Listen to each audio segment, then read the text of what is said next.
अस्सलाम वालेकुम दोस्तों, मैं हूं असलम आलम और आप देख रहे हैं गल्फ़ एक्सपर्ट। दोस्तों, अभी भी बहुत सारे लोग ऐसे हैं जिनको कतर का वीज़ा चेक करने के लिए नहीं होता है, या ये कि वो लोग चेक करते हैं लेकिन उन लोगों को इत्मीनान नहीं होता है, उन लोगों को कॉन्फिडेंट नहीं होता है कि पता नहीं हम वीज़ा जो चेक कर रहे हैं तो ये वीज़ा जो है फेक है या ये कि वीज़ा ओरिजिनल है। आप देख सकते हैं मेरे बगल में जो भाई बैठे हुए हैं, ये जो है मेरे पड़ोसी ही हैं और अभी मेरे पास में आए हैं कि असलम भाई कतर के वीज़ा चेक कर दीजिए, मेरा वीज़ा निकलने वाला है, तो वीज़ा ओरिजिनल है या नहीं है, अगर आप चेक कर देंगे तो मेरे लिए ज़्यादा अच्छा रहेगा।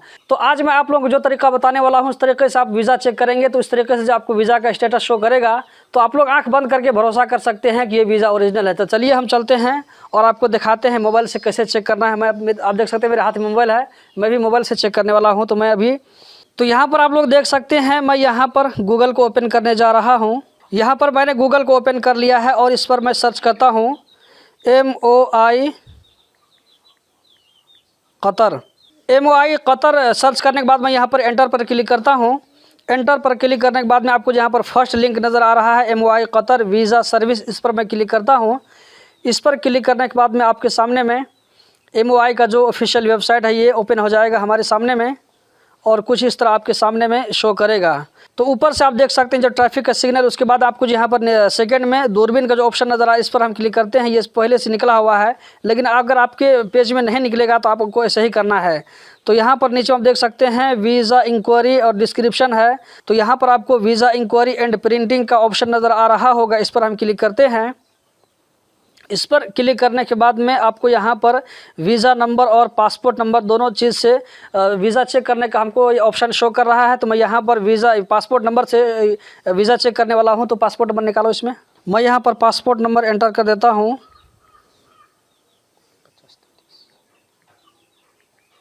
उसके बाद मैं यहाँ पर नेशनलिटी को चूज़ कर लेता हूँ, ये नेपाली है तो यहाँ पर नेपाली सेलेक्ट कर लेता हूँ। ये हमने नेपाल सेलेक्ट किया। इसके बाद यहाँ पर नीचे में जो कोड है 241, इसको हम यहाँ पर एंटर कर देते हैं और इसके बाद यहाँ पर हम सबमिट पर क्लिक करेंगे। तो सबमिट पर क्लिक करने के बाद दोस्तों आप देख सकते हैं स्क्रीन पर आपको जो है यहाँ पर वीज़ा इन्फॉर्मेशन में वीज़ा नंबर शो कर रहा है, नेशनलिटी नेपाल शो कर रहा है, वीज़ा वैलिडिटी 15 फरवरी 2022 तक इसका जो वीज़ा वैलिडिटी है। वीज़ा स्टेटस में अंडर आउटसाइड प्रोसेस यहाँ पर शो कर रहा है। तो यहाँ इसका मतलब ये हुआ कि इसका वीज़ा कतर में आधा निकल चुका है।